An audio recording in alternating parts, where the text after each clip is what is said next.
Uyu munsi turi wa gatanu Ugushyingo, turahimbaza abatagatifu Sylvia, Elizabeth na Zacharias.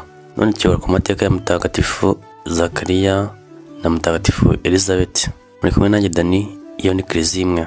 Elizabeth yaba yaravukiye Heburoni muri Palestina y'icyo gihe. Yari uwo muryango wa Aroni, akaba nyina wa Yohani Batista. Umugabo we ni Zacharias. Elizabeth yabanje kuba ingumba. Elizabeth na Zacharias bari intungane, bagakurikiza amategeko y'Imana by'intangarugero. Igihe babyaye Yohani Batista, Bibiliya itubwira ko bari bashaje. Tabisanga mu Ivanjiri ya Luka, umutwe wa 2 umurongo wa 5 kujya kwa 7.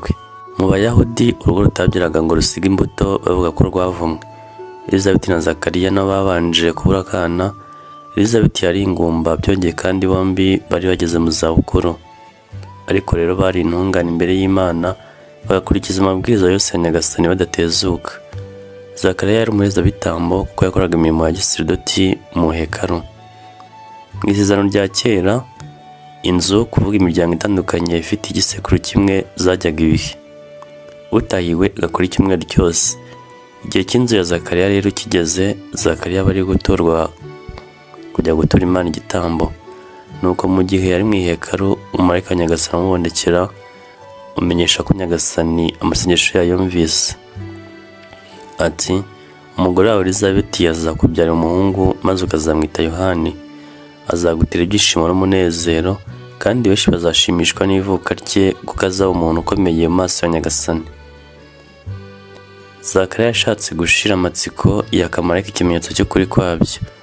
Ni ukuvuga abikiragi kugeza igihe Yohana avukiye. Hanze rubanda rwari rumutegereje, bibaza impamvu yatinze mu ihekaru.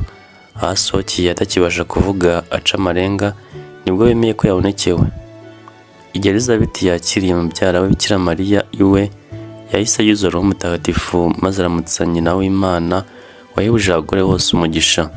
Muri iki gihe Elizabeth na Zacharias baduha urugero rwiza rwo kwizera Imana n'umutima wacu, kuko bo bayizeye n'umutima wabo wose no mu bigeragezo bikomeye, kuko mu gihe cyabo kutabyara byari igisebo gikomeye cyane, ndetse ikaba impamvu ikomeye yo kwangwa no guhezwa muri rubanda.